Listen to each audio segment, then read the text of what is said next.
na kuipamba sherehe hii ya leo.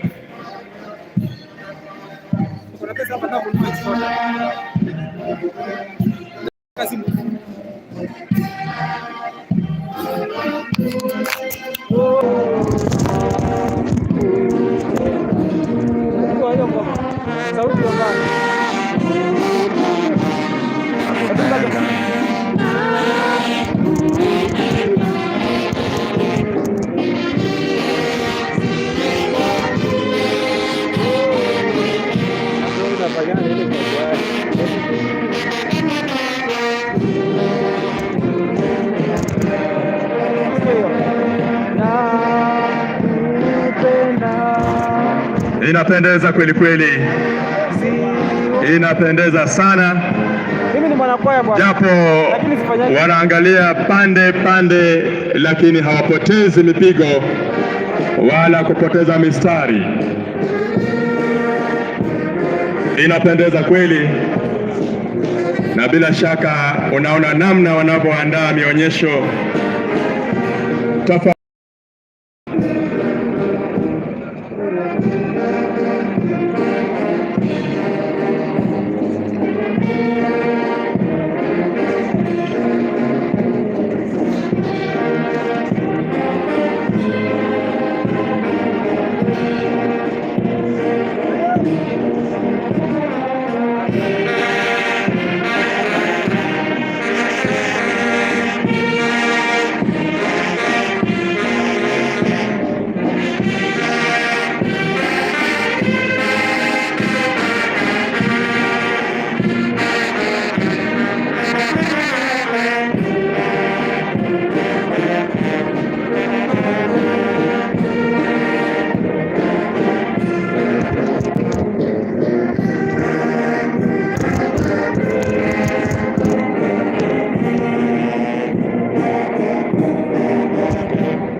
Mwanzi.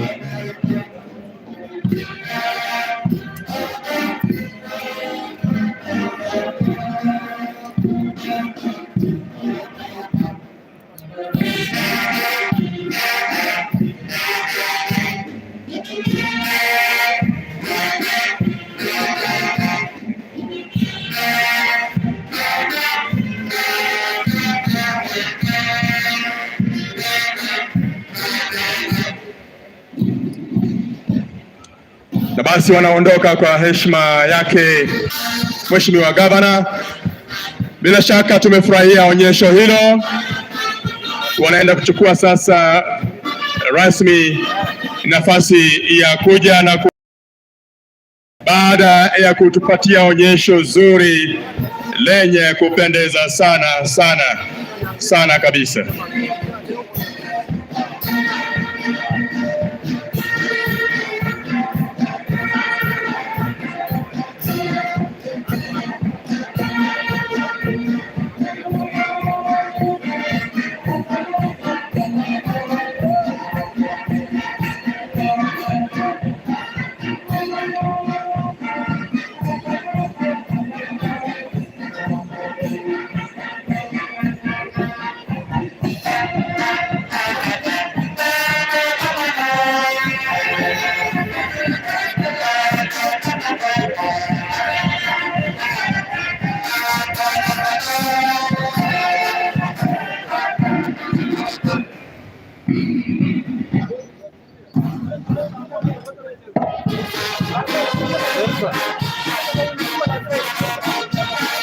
Asante sana, tunashukuru kabisa drone media wetu hapo Millicent Dombe pamoja na kikosi kizima. Kazi nzuri, mmefanya vyema kweli.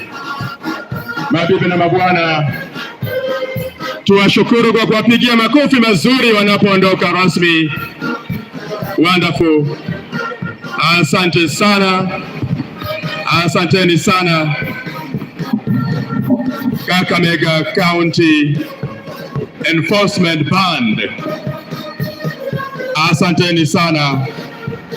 Thank you very much. tunashukuru kabisa.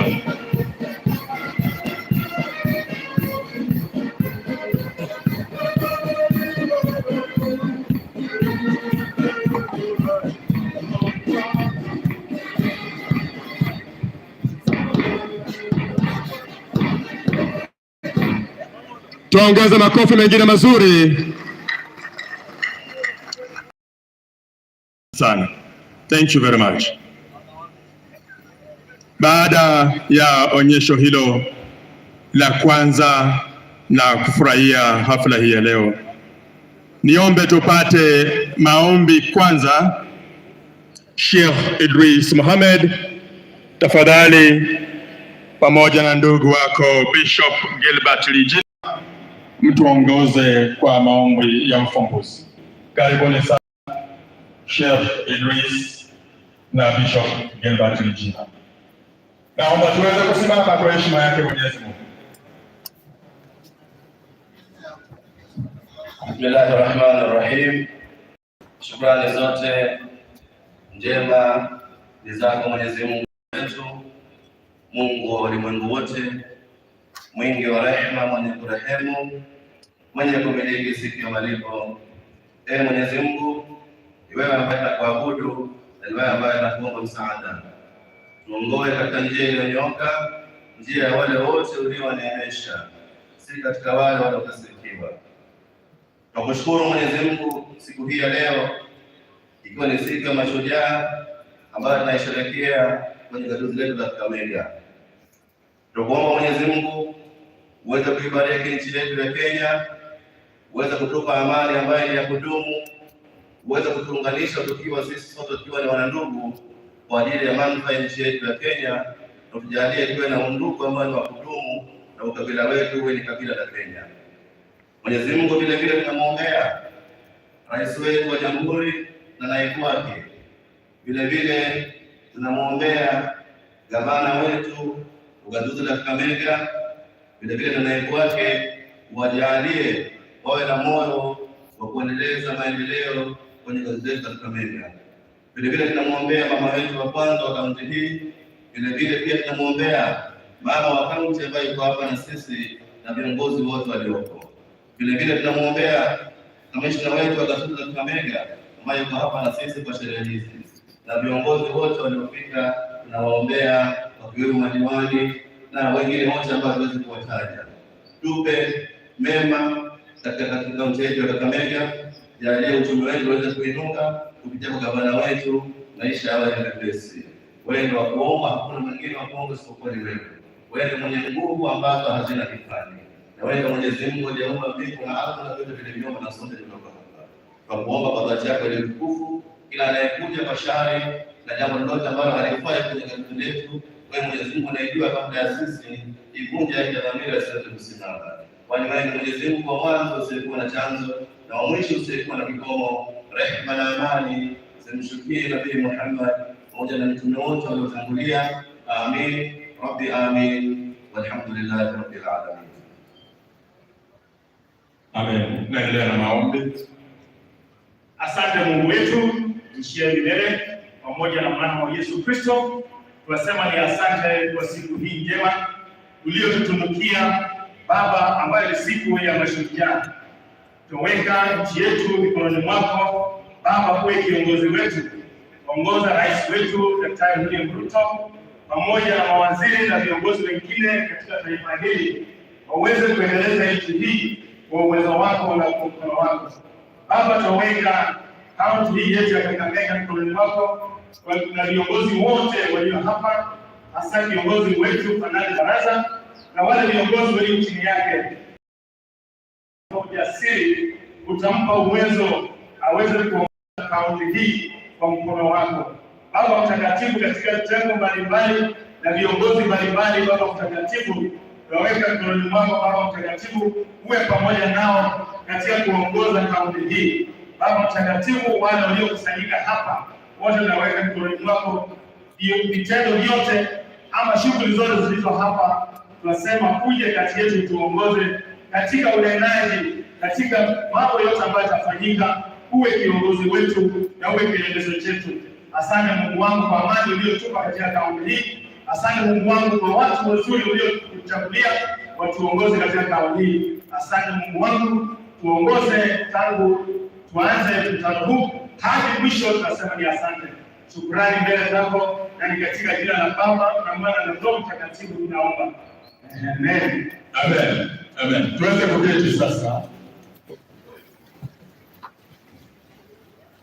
Mheshimiwa Gavana wetu wa Gatuzi na Kakamega, MCPA Fernandez Barasa, First Lady Mama Janet Kasiri Barasa, County Commissioner wetu Bwana John Ondego, Naibu wa Gavana Mheshimiwa Ayub Sabula, Second Lady Mama Helen Sabula, DCC wa Kakamega Bwana Ngalia Naya, Speaker wetu Kakamega County Assembly Right Honorable James Lamati, Deputy Speaker Mheshimiwa Bernard Chitiabai, uongozi wa assembly yetu ya Kakamega kwa ujumla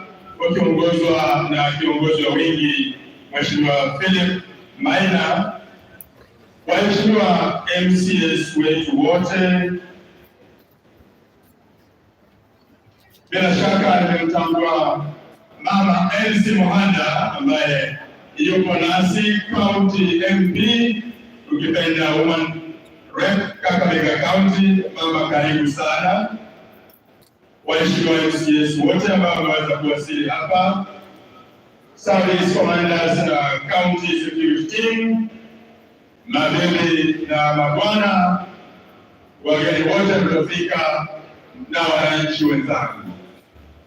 Mheshimiwa Gavana, leo hii tunakusanyika hapa tena kwa hafla muhimu sana, ikiwa ni siku kuu ya Mashujaa, na kabla ya kuweza kusikiza hotuba kutoka kwa viongozi wetu ambao wameratibiwa kuweza kuzungumza hapa, naomba uniruhusu tuweze kupata burudani, na hapo mbele kama unavyoona anaendelea kuandaa makundi tofauti kwa wetu wa masuala haya ya utamaduni, vikaolezi ya hotuba. Mbele yako kwanza wanaingia katika kaunti staff. Hawa ni katika kaunti za kwaya wakiongozwa pale na Anati Gobri. Niweze kuwapa sasa fursa hii kuanzisha burudani ya leo. Wote waliofika kwa hapa Kakamega County kutoka nje ya kaunti hii, mjisikie huru na karibuni. Anati Gobri, nafasi yako. Wape sauti tafadhali.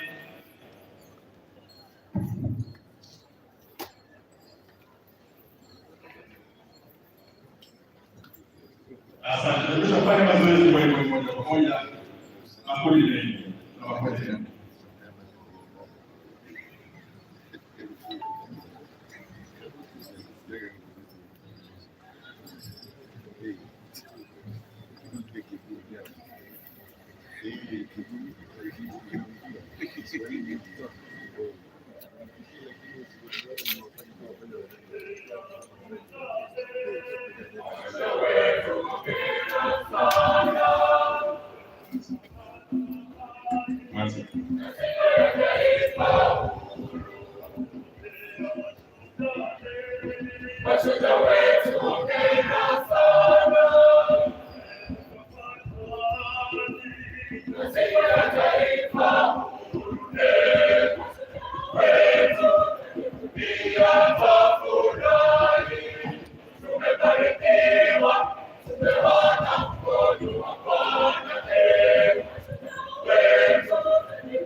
Wapigie makofi mazuri.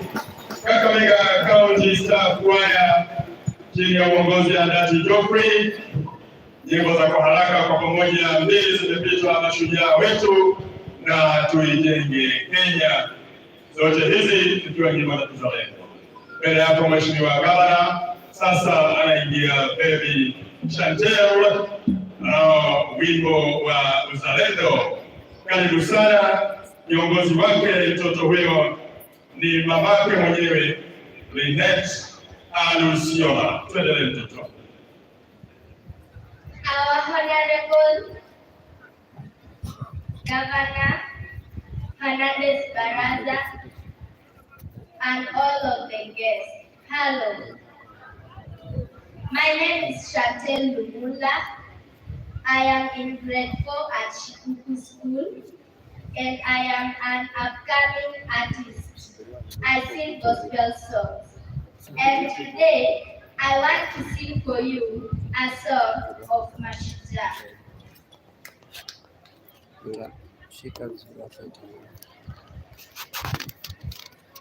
That's two.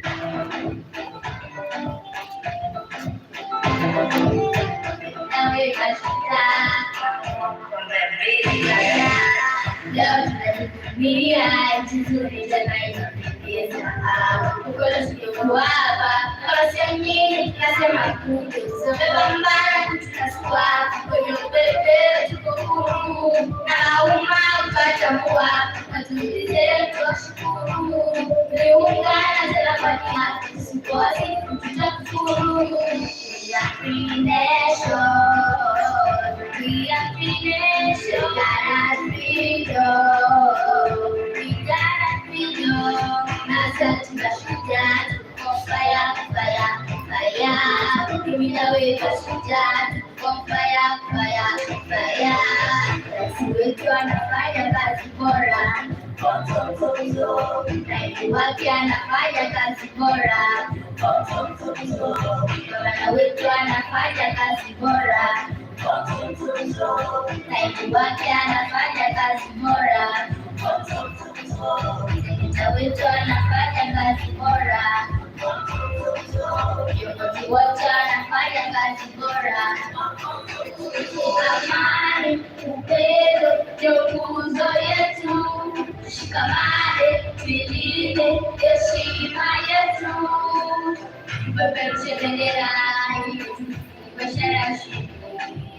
Hakuna tena utumwa, tumetaliwa, tunang'ara na tumepiga hatua, tunaendelea, sio kama jana. Na wale waliochangia kwa uhakika, we are proud, we are free nation, we are free nation, we got freedom. Nasa tunashujaa, tuko fire, fire, fire. Kimina wetu shujaa, tuko fire, fire, fire. Rais wetu anafanya kazi bora, rais wake anafanya kazi bora, gavana wetu anafanya kazi bora, rais wake anafanya kazi bora, seneta wetu anafanya kazi bora, viongozi wote wanafanya kazi bora. Amani, upendo ndio nguzo yetu. Shikamane, tulinde heshima yetu. Washukuru wanariadha wetu bora, washukuru wanajeshi wetu bora, washukuru madaktari wetu bora, washukuru wananchi kwa ujumla. Kama barabarani shujaa, seneta wetu shujaa, kama mbele bila shujaa, wote pia shujaa. Makofi mazuri, makofi mazuri, tumpe mori. Leo Chanel, ndio makofi ya mazuri. Sisi sote ni shujaa. Asante sana Mheshimiwa Gavana. Wanakuja sasa ni Guyani Wazalendo Muungano Kwaya. Timu leader pale ni Paul Mataha. Karibu sana tuweze kuzifurahia nyimbo zetu, nyimbo za kizalendo, na pia tutaweza kupata utamaduni ambao wameandaa makundi haya tofauti. Tuendelee.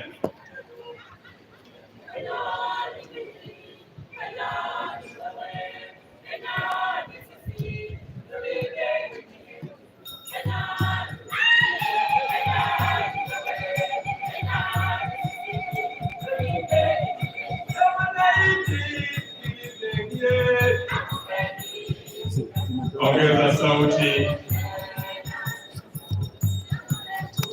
Sasa Lori life onyalo horeka hwati abundu kwe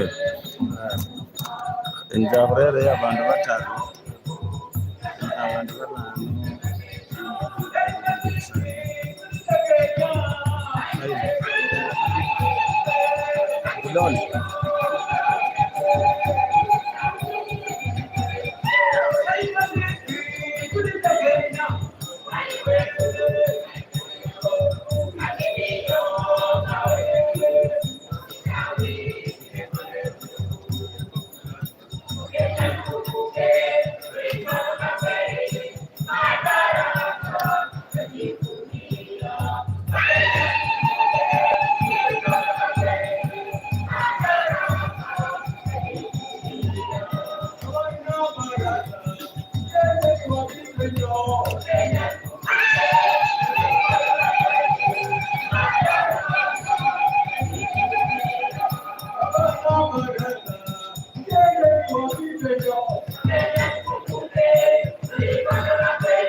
wanamalizia vizuri sana, wamefanya kazi ya kupendeza. Asanteni.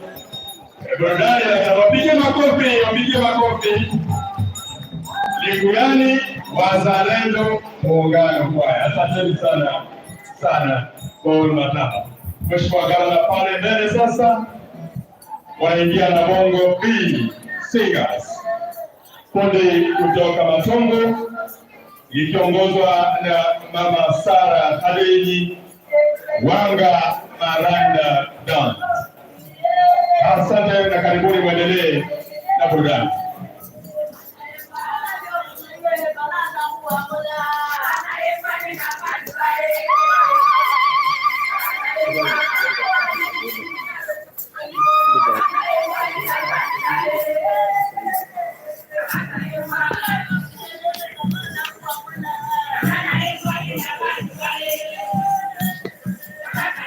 Jadi pasal sauti kwa karibu.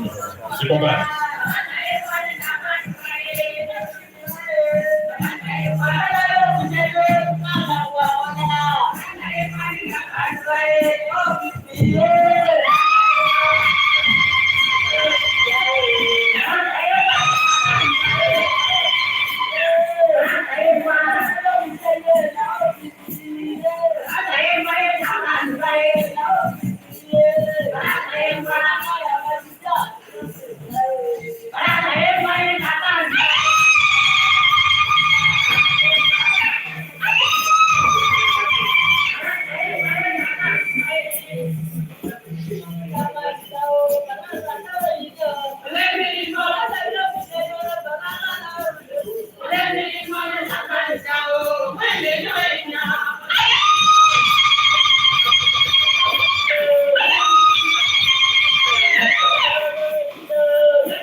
Asante sana mama wetu. Ole milimo mwendelewenya. Ole milimo wanaondoka taratibu. Tuwapigie makofi mazuri na bongo B Singers kutoka Matungu. Asanteni sana Mama Sara Hadeji. Mbele yako Mheshimiwa Gavana wanaingia sasa wana Sigalagala Polytechnic Choir, Sigalagala National Polytechnic Choir, na hawa wanaongozwa na Roda Ongawa, tayari kabisa kwa wimbo mzuri kusherehekea sikukuu ya leo, Mashujaa Day. Usiondoe mikrofoni ukiweka mbali bwana, tunataka kusikize habari mnazoimba. Asante sana. Mwanzi utajiandaa kuwasomesha na kusaidia iwapo tupate sauti. Tuendelee.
Wape makofi mazuri zaidi Sigalagala National Polytechnic.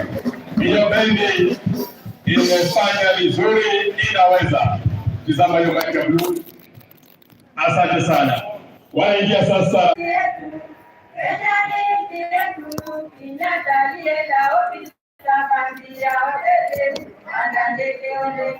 Hapa Kenya ni nchi yetu, sisi ni wana Kenya, na hapa mbele za Mungu Kenya hamtaishi.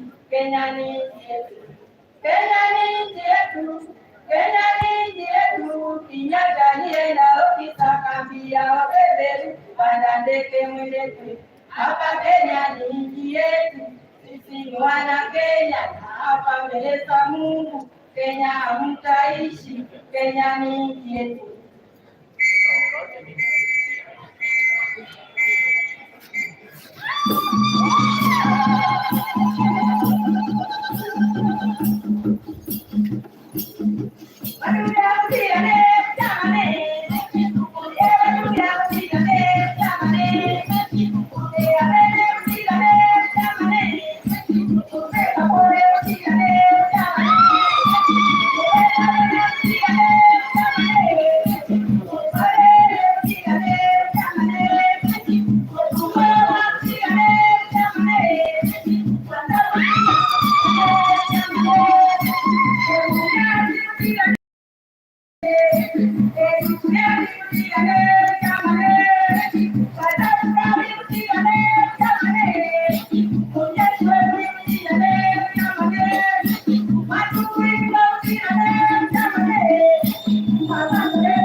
That is my sub count. I'm happy.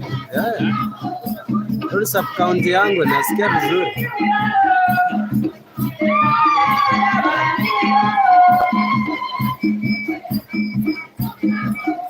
I think I need to come back in this industry. Since I retired in this industry. Today when people meet me, our gym in the one perform after program.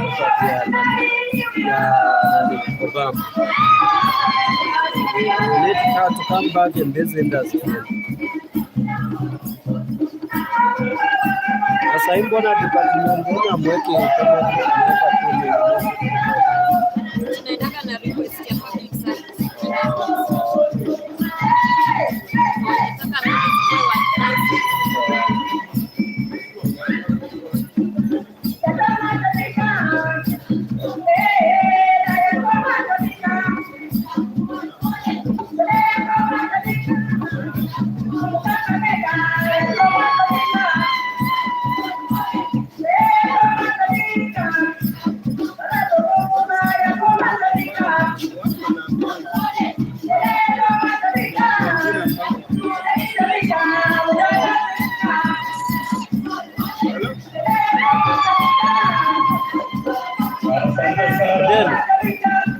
Unaona subcount yangu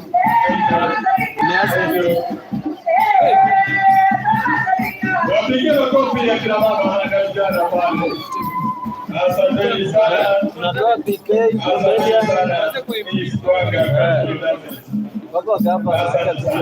mpaka kwa gavana. Traditional dance. Mheshimiwa Gavana, mbele yako wanaingia sasa na Bukhungu Bukhungu Cultural Group. Umenyoka sauti hii. Wanaingia mbele yako na Bukhungu Cultural Group chini ya uongozi wake Bernard Makopa. Karibu sana. Wimbo wa utamaduni. Nafasi hii. Yes, sir.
Asante.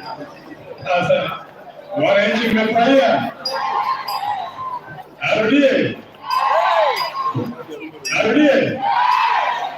Wacha tujaribu sukuni na wafanye makeke yao, alafu tunawarudisha tena wana na Waholo. Tuwapigie na Waholo makofi mazuri. Asante, utamaduni wetu sisi wenyewe wana Igbo. Mheshimiwa Gavana, tunaingia sasa na Sukuti Matende Sukuti Kanjo.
Asante sana. Asante mama Doneti.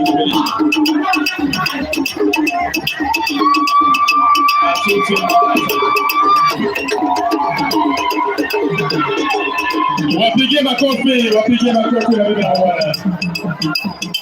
Asante sana, asante sana. Asante sana kwa Lady Mama Janet Barasa pamoja na Second Lady Mama Ellen Samula, naye Mama kaunti yetu Mama LC Muhani. Asante sana waheshimiwa watu wa bibi na bwana ambao tumefurahia pamoja na burudani. Bila shaka tumeweza kufurahia na Mheshimiwa Gavana na kushukuru kwa kipindi hicho. Naomba sasa tuweze kutulia, tunaotembea ili tuketi tuweze kusikiliza hotuba za viongozi wetu. Bila kupoteza wakati, mama waziri wetu wa Public Service and County Administration, waziri, naomba ujiongee mbele. Mama Rachel Okumu, uweze kukaribisha rasmi wageni ambao wameweza kufika hapa Kakamega County katika hafla hii ambapo wizara yako imehusika katika kuandaa sherehe hizi. Karibu waziri.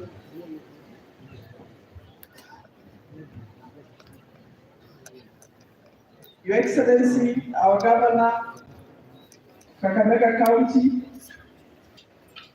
First Lady, Kakamega County, Your Excellency, our Deputy Governor, the Second Lady, our County Commissioner, all protocol observed. Your Excellency, today we are celebrating Mushajaa Day. I know wale wote wamekuja hapa ni mashujaa na wale wengine wamebaki nyumbani. Your Excellency, mine is very brief to be able to bring to your attention those who are present. Your Excellency, with us here, we have officers from the national government, this being our national function. We have them present.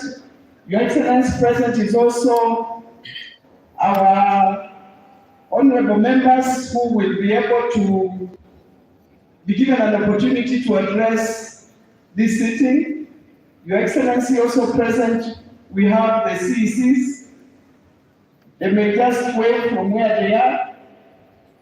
Your Excellency, we also have our chief officers present. And Your Excellency, we have our members of the County Assembly just seated next to you. You are most welcome. We appreciate you. Your Excellency, we also have members of the public who have come to witness today's celebration. And we also have members wale wametoka mashinani, na ninataka nikujulishe wale wamefika hapa kwa haraka. Nitaanza na wale wametoka Ikolomani. Ikolomani mko? Nione kwa shangwe. Shinyalu mko? Tuko na Malaba, Lugari, tuko na Likuyani. Your Excellency, pia tuko na Navakholo. Navakholo sijawasikia. Tuko, Your Excellency, na Mumias East. Mumias East, Your Excellency, ndio hao, na tuko na Matungu pia. Matungu wako, Your Excellency, wamefika. Tuko na Kutere. na pia tuko na wale wametoka Wisero wako pale kwa kona. Your Excellency, nikimalizia tuko na Lurambi. Walurambi wako. Your Excellency, those are the people who have come from Mumias West. Asante, Your Excellency. Poleni. Your Excellency, these are the people who have come to celebrate Mushajaa Day with us, representing our citizens kutoka all our sub-counties. We are very happy to have them come to join us in this celebration. We appreciate that you made it possible for them to be here today. Wale wote wamefika kwa hii celebration tunawakaribisha na tunasema tuwe pamoja na tuzidi kushughulikia na kufanyia kazi Kakamega County ndio iweze kuendelea. Kwa hiyo wachache, asante sana, narudishia Super Juma. Asante sana wazee Rachel Bukhungu. Mheshimiwa Gavana, kwa heshima yako naomba tuweze kubadilisha ratiba kidogo tu. Nimwalike DCC wetu Bwana Angalia Ndaya amlete County Commissioner aweze kutuhutubia na kutoa hotuba yake Mheshimiwa Rais hapa, kisha tutaendelea na ratiba. Asante Mheshimiwa Gavana. DCC wetu Bwana Angalia Ndaya. Karibu.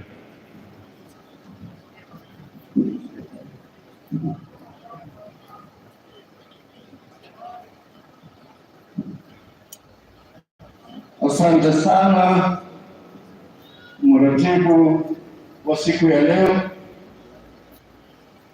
Gavana wa kaunti ya Kakamega, our County Commissioner of Kakamega County, all protocols observed.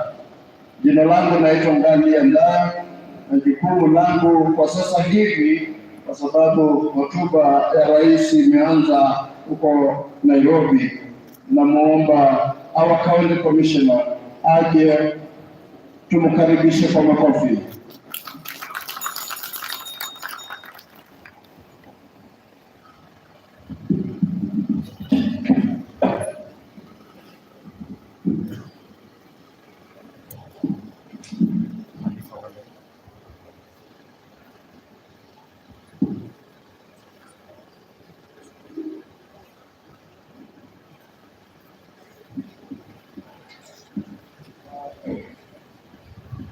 Asante sana wanaangalia ambao ni DCC ya Kakamega Central, kwa Mheshimiwa Gavana, the First Lady, the Deputy Governor and the Second Lady, mama wa county, viongozi wa tabaka mbalimbali, the Speaker, the MCAs who are here, the clergy, heads of departments, mabibi na mabwana, hamjambo. Okay, I want to take this opportunity to read the speech of His Excellency Dr. William Samoei Ruto on this day when we are celebrating Mushajaa Day. So ningependa kuambia ya kwamba ukae karibu na yule ambao anaelewa Kisungu kabisa, kwa sababu nitaanza kusoma hii hotuba kwa Kisungu. This national address by His Excellency Hon. William Samoei Ruto, PhD, CGH, President of the Republic of Kenya and Commander-in-Chief of the Defense Forces, on the occasion of the Mushajaa Day celebrations held on Thursday, the 20th October 2022 at Guru Gardens, Nairobi. mobilizing transformational patriotism and value-driven heroism for the well-being of citizens of Kenya. I am tremendously privileged to join Kenyans and our visitors today as we commemorate the 59th anniversary of Mushajaa Day.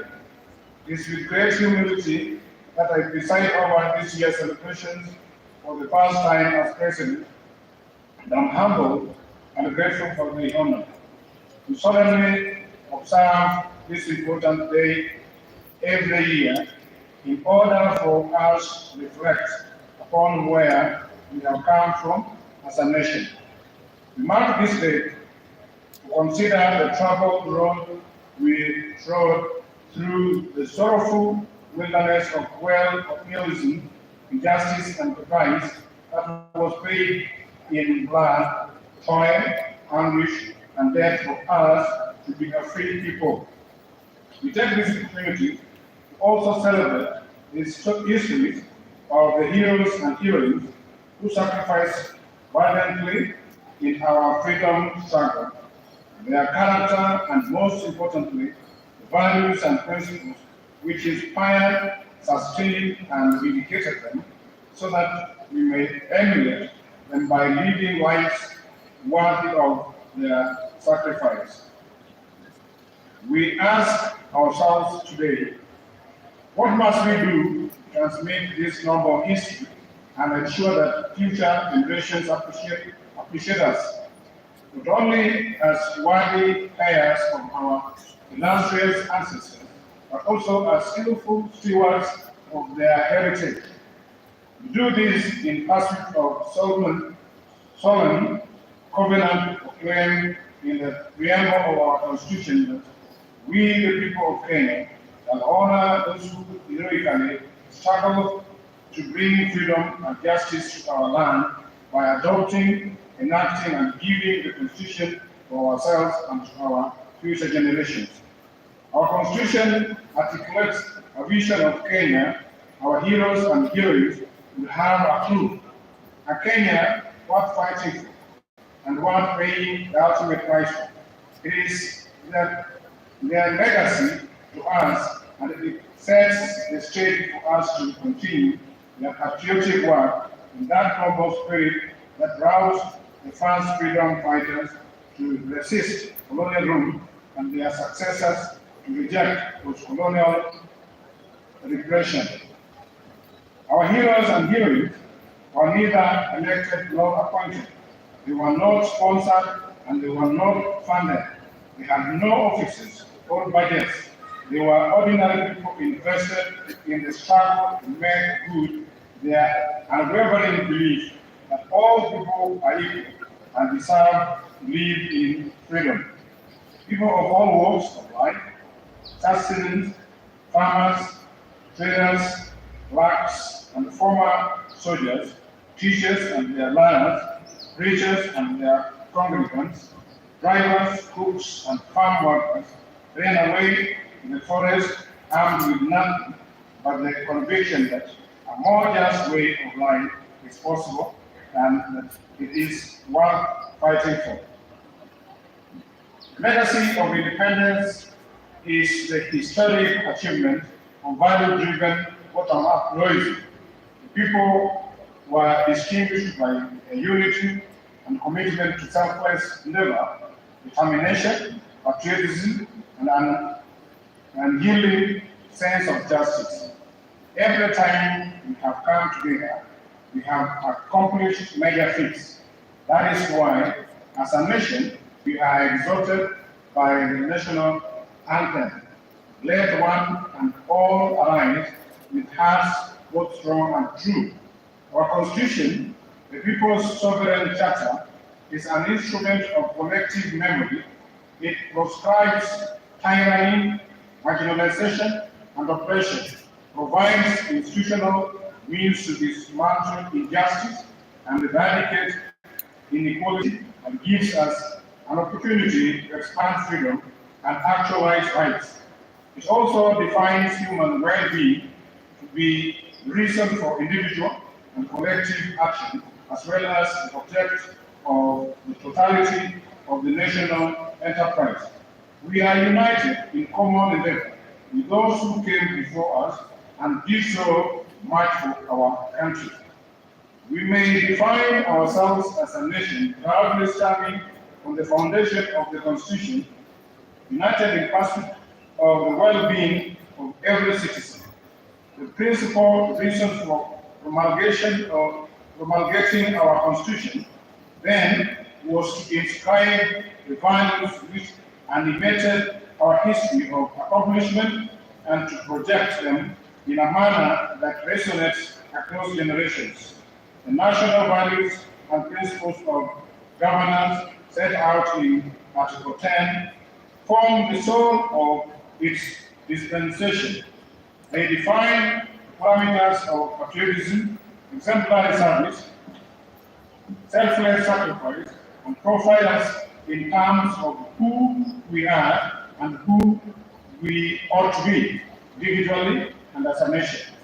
We can and we must employ these values and as beacons for identifying people whose contributions honor the memory of our heroes and heroines and bring glory to our nation.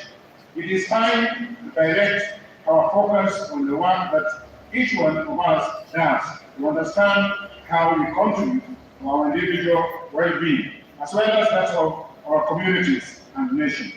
In this understanding, we must take into account the individuals, make up communities, and the greater national family, and that Kenya's nature and splendor is always greater than the sum total of our individual efforts or community endeavor.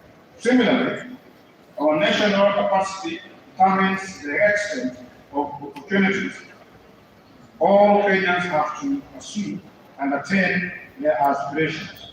What I am saying is that regardless of the time and scale of our pursuits, every contribution matters. And regardless of our walk of life, our work matters, our intentions matter, and our thoughts matter, because we matter.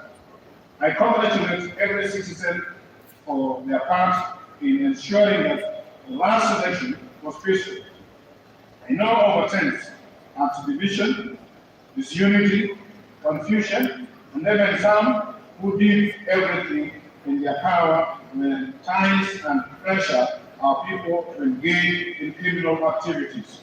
But I also know that despite a competitive campaign period characterized by intense rivalry, Kenyans resolved in unison to remain peaceful, united, and compassionate. We set a new standard for ourselves. Issue-based campaigns, transparent elections, and peaceful outcome. I salute all Kenyans who set out every day, everywhere, doing ordinary things in inspired and extraordinary ways to fend for themselves and their families, thereby keeping the country going. I commend those whose work involves service to others. I celebrate those who volunteer and give, expecting nothing in return, yet serve selflessly. From the farmers who feed our nation, to the drivers who connect all parts of the country by conveying people and goods, educators who impart knowledge to our infants in kindergartens, children in schools, and youth in tertiary institutions, medical staff in wards, in the field and training institutions, workers in quarries and construction sites, artisans in their small sheds and in large workshops, traders on the side streets in rural and urban markets, all the way to the Nairobi Security Exchange, professionals who give their best in every sector of national endeavor, and our men and women in uniform, whose bravery and commitment continue to set the gold standard for standing devotion to our flag. This nation salutes your service and celebrates your contribution. These are real acts of heroism. Because of the contribution of Kenyans everywhere, our country continues to make great strides towards socio-economic transformation, shared prosperity, and enhanced well-being for our people. In the East and Horn of Africa region, the larger African continent, and globally, this nation expresses our values with greater clarity, and the state projects our aspirations more emphatically. It is now time to lay the foundation for our future. Agriculture, as the lead sector to the economic transformation of our country, is the place to start, owing to its potential for high and quick returns on investment. But the situation in the country is wanting, and we have a severe food shortage as a result of prolonged drought in Kenya and the larger Horn of Africa region. Worst in nearly half a century, with 3 years of failed rain, coupled with these extremely high global fertilizer prices. Our government initial intervention to meet the challenges has been to step our food supply in northern Kenya and other regions and ensure better coordination between government and development partners. We thank our partners for their input that has gone a long way in relieving the dire situation. While fertilizer prices have more than doubled in the past 2 years since COVID-19, the prices were passed on to farmers. The cost skyrocketed to more than 7,000 Kenya shillings for a 50 kilogram bag. This had a huge impact on productivity of farmers last year. For example, maize production suffered a deficit of more than 10 million bags. Our government's first intervention to address the fertilizer challenge and make it available to counties and regions that plant in the short-term range was to import 1.5 million 50 kilograms bags and distribute them at a lower cost of 3,500 Kenya shillings. We have also made arrangements to make another 6 million bags of various types of fertilizer available for the long-range season. We have also asked county governments to work with us on last mile delivery all the way towards and centers close to farmers. These, however, are short-term measures, and we have to take very bold steps to end the perpetual cycle of hunger and dependency on rain-fed agriculture. We must eradicate hunger in our country in the shortest time possible. To this, we have the following plans. A, we have to increase agricultural productivity. We will support all farmers to access quality inputs such as seed, fertilizer, and pesticides, among others. We also ensure that our farmers have access to extension services in order to improve farming skills in the short term. We will continue with the fertilizer import program, but in the medium term, government plans to have fertilizer manufactured locally. B, on seeds, our government will work with local research institutions and both the farming and climate sector to scale up seed multiplication for all crops. C, however, irrigation is the ultimate solution in guaranteeing food security. In 2017, the government set out to build 57 dams to harness water for irrigation and domestic use. Many did not even start, while the few that did are incomplete. The huge capital outlay required for dam construction in the context of competing budgetary priorities possess a huge challenge with this program. To address this challenge, we have resolved to seek investment through public-private partnerships and thus be able to build as many dams as possible. The government will then enter into water purchase agreements with the developers. Consequently, it would be possible to irrigate 3 million acres of already identified irrigable land in the next 3 years. The government plans to double the land under irrigation to 1.4 million acres. Of these, 200,000 acres will be under rice irrigation and 500,000 under food crops. Rice production in Bukhungu, the Tana Delta, Bukhungu in Garissa, Mwea in Ahero will take priority. Our dairy farmers struggle with the high cost of feed and challenges of shortage, preservation of milk, and accessing the market. To assure them that they are on our priority list, we have taken immediate steps to reinstate the milk coolers program and distribution of 650 coolers will resume shortly. In our plan, we have identified dairy and livestock economy as subsectors with the quickest economic turnaround time and will become key drivers in improving food security, creating jobs, and boosting exports. In our plan, we have committed to close the housing gap, which stands at 2 million units.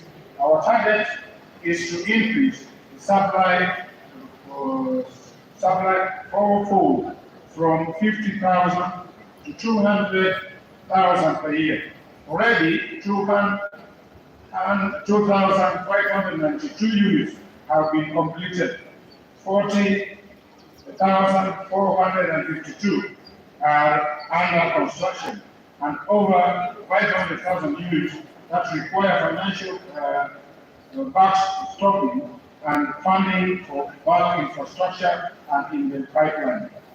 I am happy to report today that the interest in the housing sector has been immensely, and that many private investors, including pension funds, have submitted proposals on the housing projects they would like to invest in.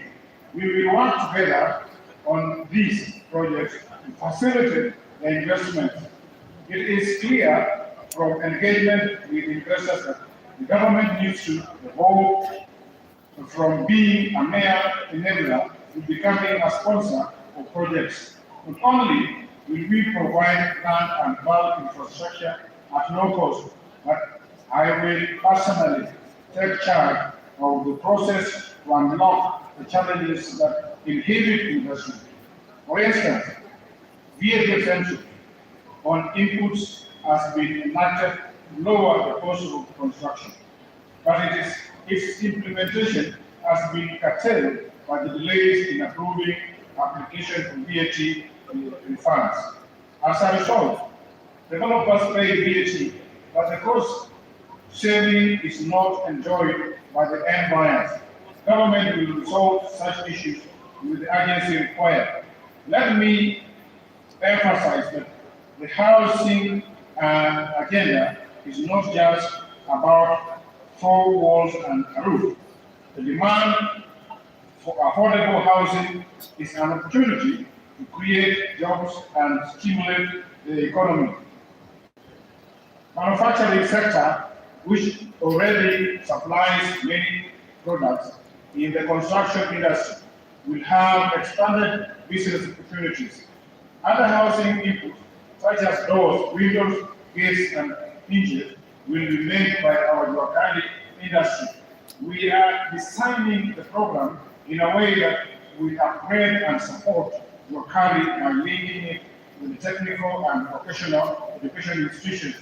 In the end, we expect enterprises that build housing products to emerge or expand, creating jobs and wealth for hustlers, making our housing plan truly transformational from the bottom up. We want to recreate the experience of hardworking Kenyans like John Ochieng, who is present as one of my guests today. I met him 2 days ago when I handed over keys to new homes owners in Ongata Rongai in Kajiado County under the Affordable Housing Scheme. Ochieng began working as a carpenter in that housing project when it began 2 years ago. Then, homeowners to him was a mere dream. 2 years later, he owns an apartment in the same estate. Given that there are developments today that cater to the housing needs of ordinary nature, I am convinced that it is possible to provide quality, affordable housing for rent and sale, and Ochieng's story will be replicated multiple times over throughout the country. We therefore proceed with the confidence that we will provide quality climate-smart housing that Kenyans can buy with mortgages of between 5,000 Kenya shillings and 15,000 Kenya shillings a month. Will be made available through various home financing arrangements. Next week, on Tuesday, I will break ground at the Kibera Soweto V in Nairobi for a housing project which will deliver 4,435 social housing units. Going forward, we intend to collaborate with county governments to achieve a target of at least 5,000 units. Counties in larger metropolitan areas have a greater opportunity and can target as many as 50,000 units since demand in these areas is higher due to population density. Micro, small, medium, and enterprises. Access to credit is a stimulant that invigorates the economy. However, high interest rates crowd out the private sector, and especially the small and medium enterprises. Our pledges to them were at the heart of the Kenya Kwanza elections campaign. Already, hustlers' expectations are very high across the country, and our promise to provide a fund that will offer affordable credit to those at the bottom of the pyramid. We are aware that the most significant question in the streets for the border parking lots and fresh produce markets is when will the hustler fund become operational? Even before the fund is set up, we have made several interventions.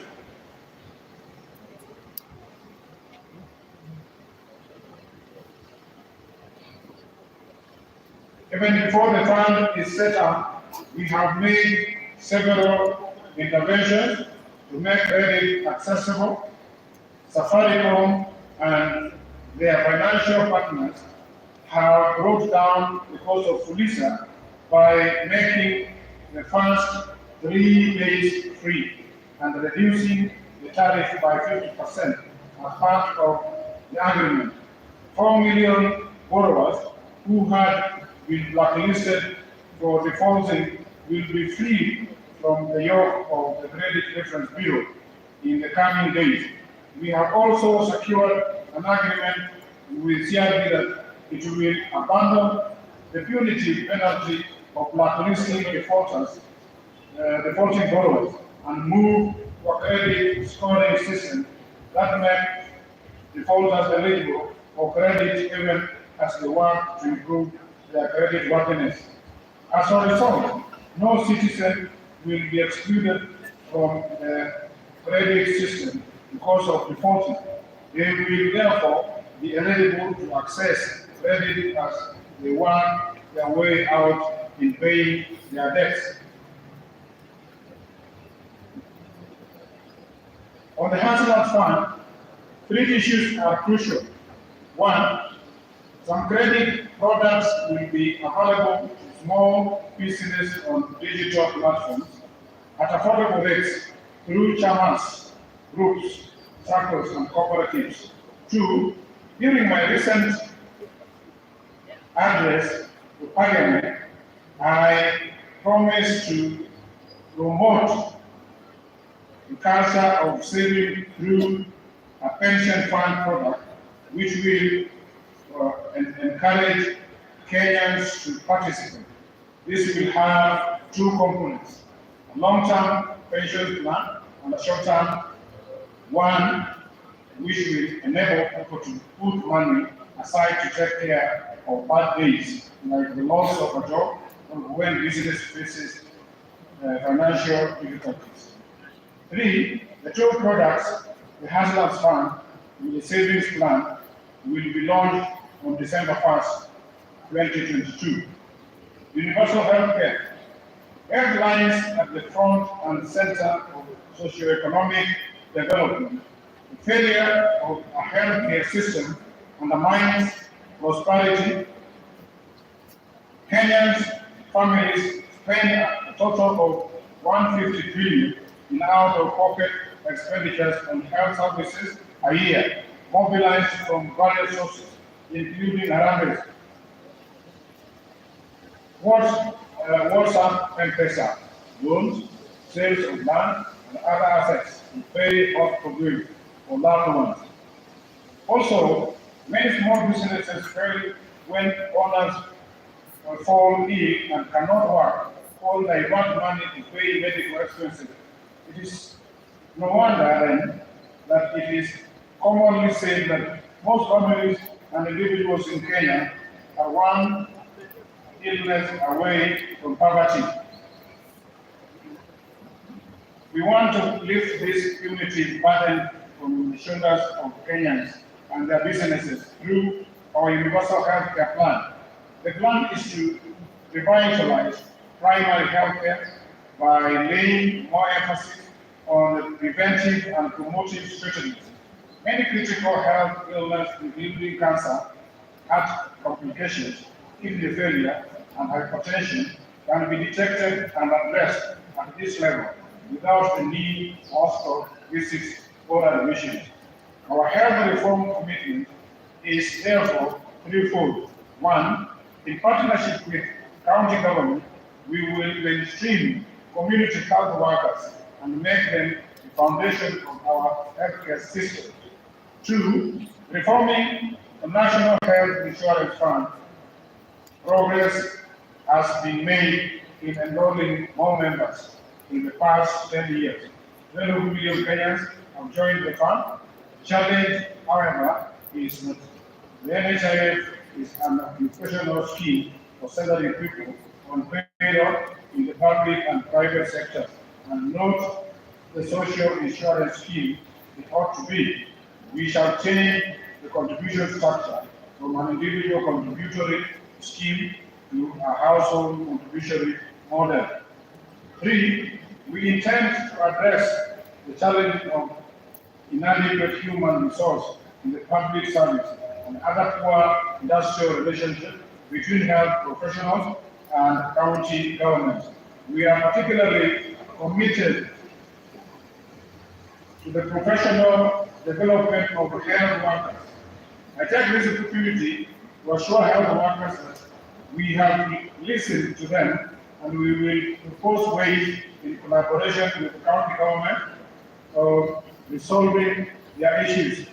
Kenya is a strong leader in the information, communication, and technology space. We are the crown regional and continental hub of innovation. We have the appropriate policy framework, constitutionally protected freedoms of expression, media, information, and communication to dominate the creative arts and entertainment arena. Our youth have consistently shown a vast interest in the field and are engaged on various platforms, generating captivating content that is appreciated globally. There is tremendous potential for our country to become a global leader, employ hundreds of thousands of young people, and generate immense wealth if we facilitate the young people to plug into the global digital economy. To achieve these purposes, the government is committed to invest in the digital superhighway and the creative economy, which will be enablers of transformation, products, productivity, and overall competitiveness over the next 5 years. The government will ensure universal broadband availability by hastening the rollout of connectivity throughout the country. Laying out of an additional 100,000 kilometers of the national fiber optic network is expected to deliver these targets. Government services can be made available throughout the country at greater convenience to citizens through digitalization and automation of all critical government processes, with a view to bringing at least 80% of our government services online. Moreover, to bring more Kenyans, especially the youth, online for businesses, learning, entertainment, and socialization, the government intends to take measures to bring down the cost of calls and data. This initiative converges with efforts to boost the creative economy and scale up cultural production and the artistic industry. Our government is also committed to the establishment of more arts and culture infrastructure, including theaters, music, auditorium, and art galleries, and the extensive refurbishing of facilities to expand spaces for artistic and cultural expressions and production. The government is also firmly committed in investing in the robust delivery of the 5 pillars of our plan for socio-economic transformation. This investment is undertaken in full recognition of national values and principles of governance, as well as broader national interests and goals. They include policy, legislative, and regulatory framework, national security, justice, law and order, and education. There are parts of this country where personal safety and security are precarious and life expectancy is low. Poverty and cost of living are high because markets and supply chains have been disrupted or threatened by insecurity. The well-being of residents is as paramount as that of every other citizen of Kenya. They too deserve to live and work in safety and dignity, and to pursue happiness without let or hindrance. And yet, terrorists, bandits, cut and all manner of violent criminals have wreaked havoc on their lives for far too long. Criminals are held and back, extinguishing or deferring far too many hopes and dreams as the rest of the country progresses. It is time for this lawlessness to stop for good. Our government has undertaken necessary personnel realignment in the security services to facilitate the rapid achievement of our objectives. On my first day in office, I executed the instruments to actualize the financial autonomy of the National Police Service and have given the necessary directives to enable it rapidly achieve national security strategic objectives. This action extends to the facilitation of the Director of Criminal Investigation to expeditiously resolve investigations to a standard that can support effective prosecution and secure conviction. The independence of the National Police Service is essential for its institutional credibility and efficiency, giving the citizens safety and welfare, and effective maintenance of law and order. A professional police service fosters harmonious relationships with citizens and communities, cannot be weaponized in pursuit of divisive or partisan agenda and can never resort to disastrous policies like extra murder as part of policy. I believe we can keep this country safe and secure without tormenting our people. We can efficiently and effectively suppress crime, monitor, disrupt, and apprehend criminals without abducting, torturing, killing, or causing citizens to disappear. It is time to retire these terrible tactics and professionalize our criminal justice system. That is why our government is taking strong measures to facilitate the enhancement of capacities along the chain. I have directed that immediate measures be undertaken to disband the Special Service Squad in the Directorate of Criminal Investigations. There must also be robust mechanisms throughout the police service to maintain high professional standards, scrupulous adherence to the rule of law, accountability for actions and decisions, and operational transparency. At the terminal end of the chain, the government has undertaken its obligations to observe judicial independence while actualizing the judiciary fund, enhancing budgetary allocation to enable it to invest in infrastructure and facilitate the appointments of more judges to expand access to justice. Effective deterrence of crime requires robust prosecution, while economic efficiency, investor confidence, and competitiveness all depend on effective dispute resolution. A well-resourced, independent, impartial, and thoroughly professional judiciary is indispensable for good governance, law and order, and is also essential for financial sustainability, transactional and effectiveness, and business competitiveness. The institutional independence of the judiciary must be upheld at all times, and the independence of judges respected as the minimum gesture of respect for the rule of law. The fight against corruption can only be won through a minimalist strategy. Our government in the square is under forest cover. Of this public forest cover, 2.6 million hectares, which is of the total national forest cover. The remaining 54 million hectares are bare earth, exposed to erosion and biodiversity loss. Over 80% of this lies in arid and semi-arid lands.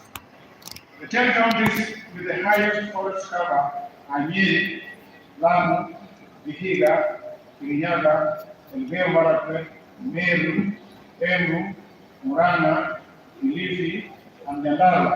On the reverse, the 10 counties with low tree cover are Marsabit, Mandera, Wajir, Isiolo, Siaya, Migori, Busia, Machakos, Taveta, and Singishu. I call upon the Council of Governors to facilitate more discussions to achieve parity in tree cover by using peer-to-peer learning and exchange of information. Government will champion the transformation of forestry and rangeland restoration to support the greening of Kenya and to combat climate change. We are at the final stage of designing a special residential forestry and rangeland restoration acceleration program. It is being prepared by the Ministry of Environment and Forestry, and various experts and partners in government, UN organizations, NGOs, and academia The plan is to grow 5 billion trees in the next 5 years and an additional 10 billion trees between 2027 and 2032.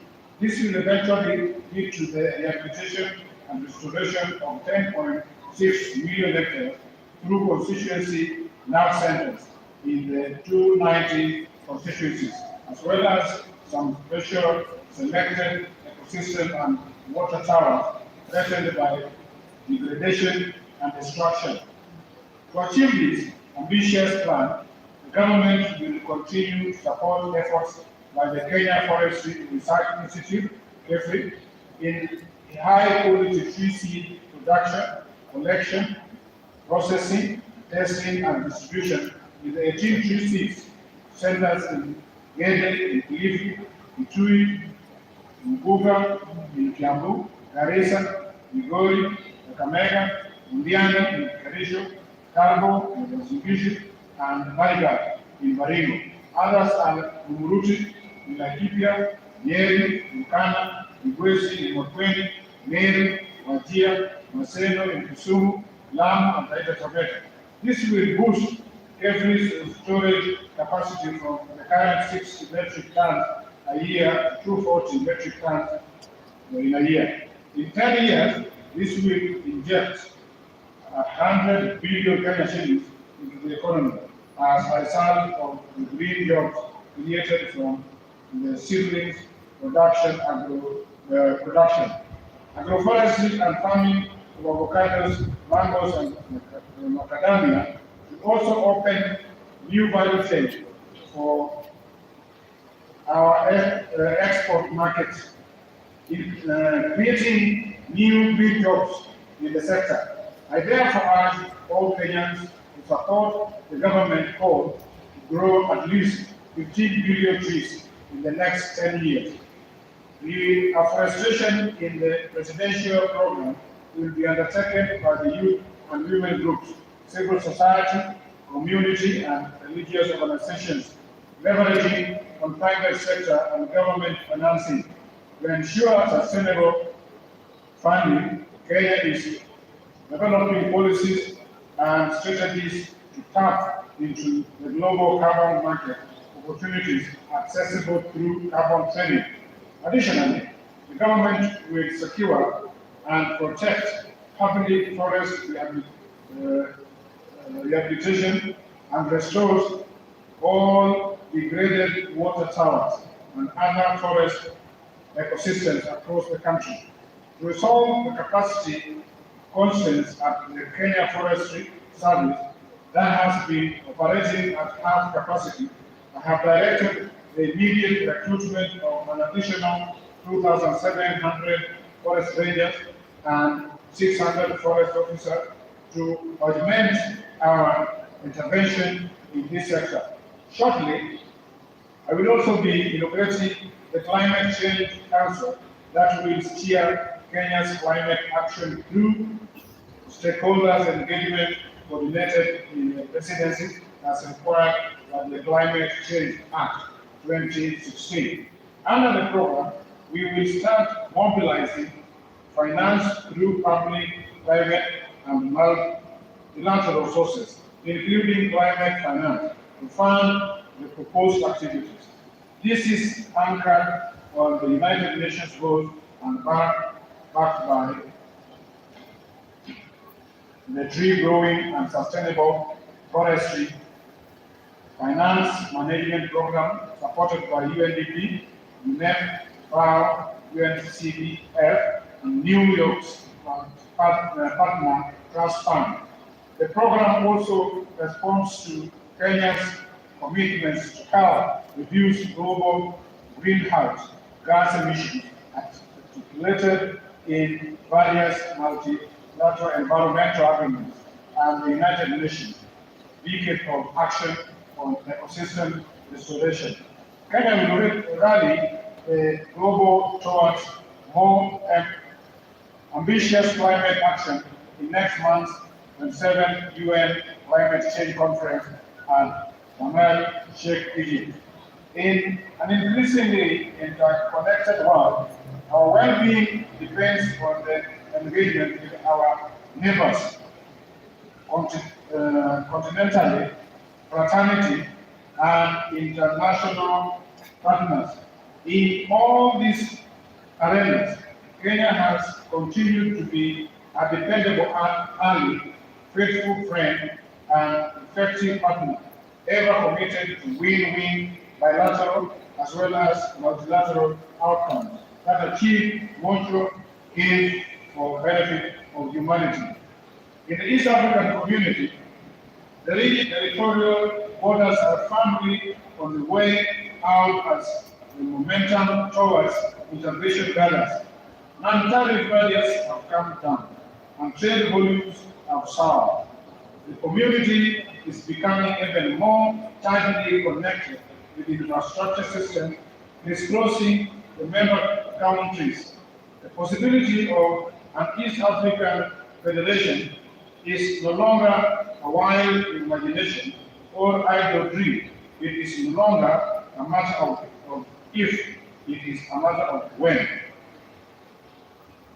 In recent days, I have been to our sister countries in East Africa to take care of mutually beneficial regional businesses.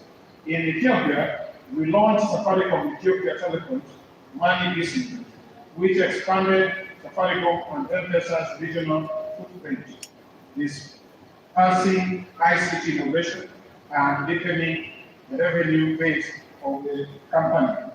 Simultaneously, Safaricom became the largest foreign investor in Ethiopia and Kenya's biggest foreign investor abroad. The East African community has become a close-knit neighborhood, and everyone's well-being has become everybody's business.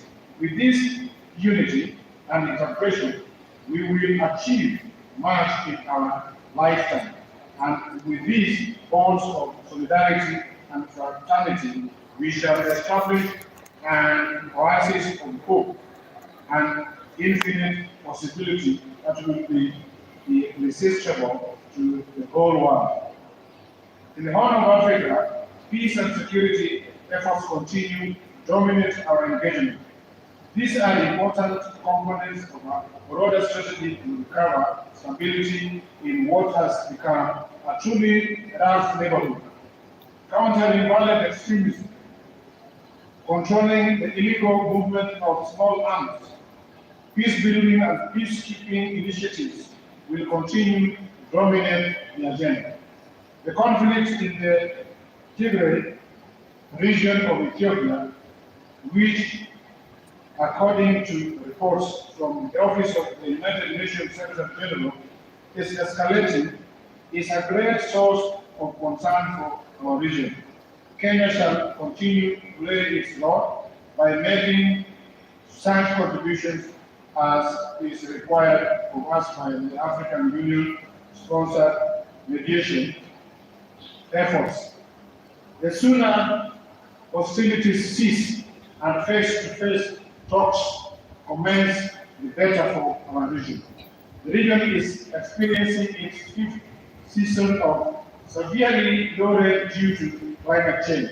As a result, mitigation strategies, resilience building initiatives, and the climate change management programs have become urgent. The pressure on the capacity of regional states has never been greater.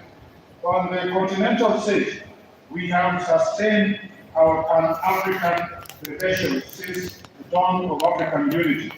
That is why various frameworks of the African Union find expressions in our domestic agenda. The AU's Agenda 2063, for example, is part of our economic development plan. We are committed to maintaining our Pan-African obligations to meet the demands of our fast evolving global circumstances. Kenya is committed to the pursuit of trade-driven Pan-Africanism as the best means of rapidly delivering shared prosperity throughout our continent. As we open our borders and expand the scope of our collaboration beyond traditional economic blocks, the vision of a continent-wide free market has become a reality. Kenya is a champion of the African Continent Free Trade Area, FCTA, beyond ratifying the instruments establishing it and domesticating its framework.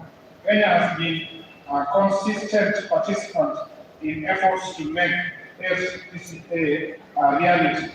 We see this as the pathway that guarantees inclusive African economic growth and sustainable self-reliance.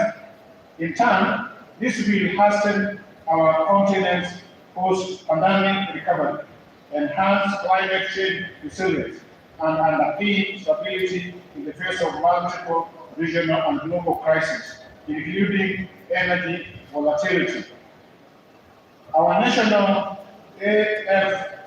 AfCFTA implementation strategy envisions Pan-African free trade as a vehicle for empowering small and medium enterprises. To signal this commitment, I recently flagged off a symbolic consignment of Ketepa tea to Ghana under the Guided Trading Initiative. Trade between Ghana and Kenya is off to a admirable start, and several firms and traders in the two countries have undertaken these businesses involving export of incinerators, sisal fiber, leather bags, fuel filters, beadworks, and baskets from Juakali artisans. This points to the huge potential of trade across the continent. Beyond our continent, Kenya continues to pursue a robust policy of economic diplomacy. We are continuously aligning our strategic interests with the welfare of our people. Therefore, we are focused on finding opportunities for our people and deeper trade relations around the globe. We are receiving encouraging returns on our efforts. This week, our International Port of London scored a shining first with the export of limestone from northern Kenya to the Sultanate of Oman. This signals the opening up of tremendous opportunities for the pastoralists in our resident communities who deserve relief from the devastating losses of ravaging drought. We also remain devoted to our strategic engagement with key development partners like the United States, which is now Kenya's premier trading partner, as well as the United Kingdom, which for long held that position. The European Union will east nations, Far East, including China and Japan, and indeed many other parts of the world. Kenya's diplomacy is deliberately shifting into emerging opportunities.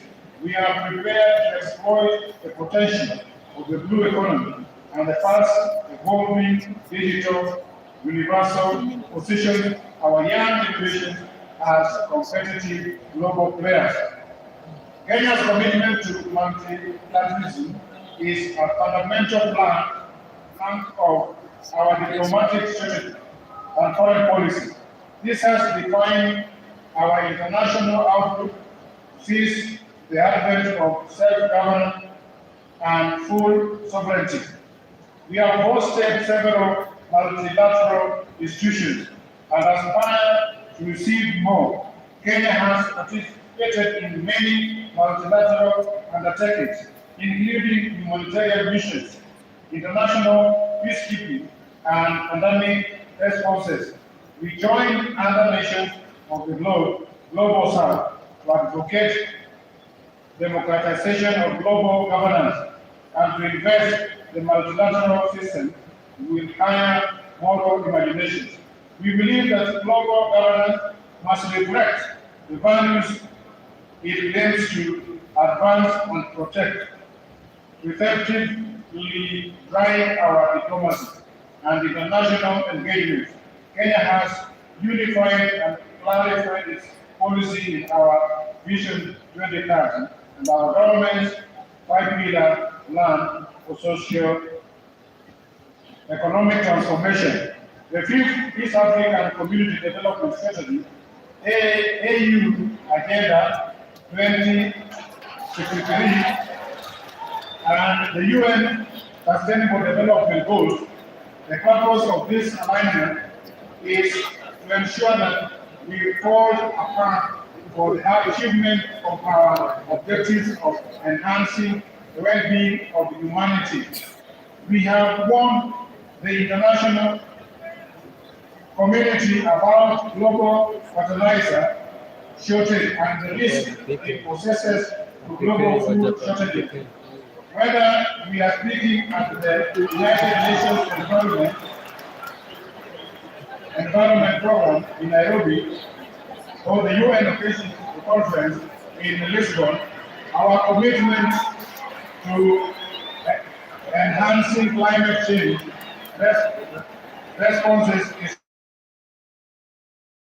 Kenya advocates post-pandemic solidarity on a global scale and combat economic crisis in the wake of COVID-19 by mobilizing international partnership and cooperation for recovery and debt burden of economically vulnerable developing countries and to afford them liquidity and fiscal space to manage shocks, enhance social investment, invest in climate change adaptation and mitigation, address security needs and financial development. As an anchor state in Eastern Africa and the home, Kenya has sustained its robust efforts to achieve lasting peace.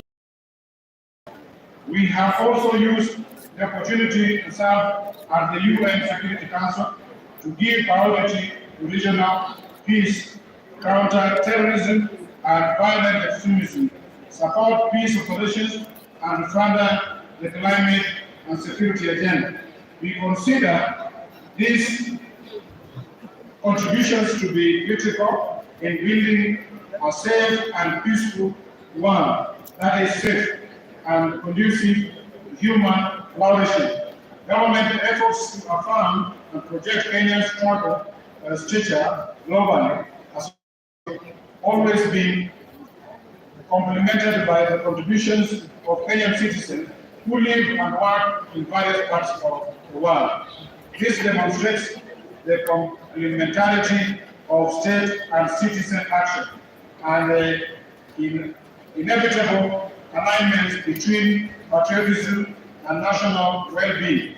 We are all united in the quest for Kenya and we can all be proud to call home. Our diaspora continues to serve as Kenya's excellent ambassadors along with our sports people and Kenyans who continue to excel abroad in diverse fields.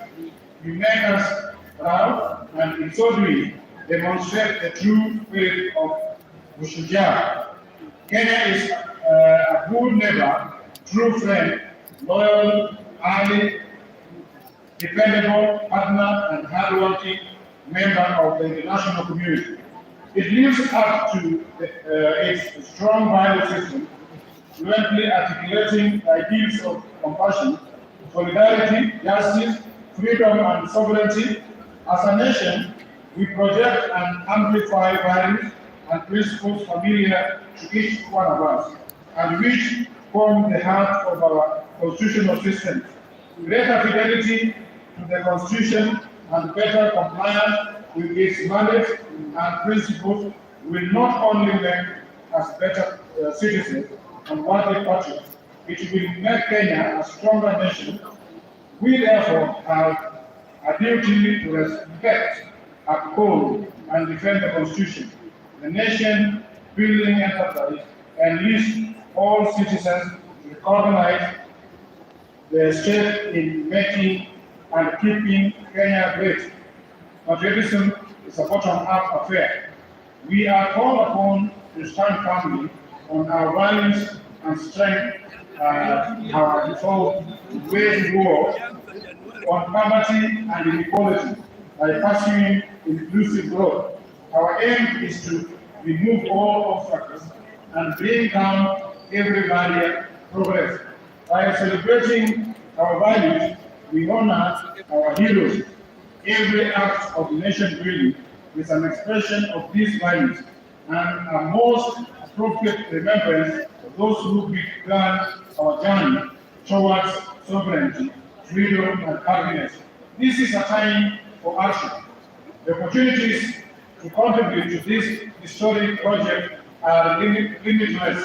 It is time for us as citizens to play our part in making the Kenya we imagine come true and to turn the nation we dream of into our lived experience.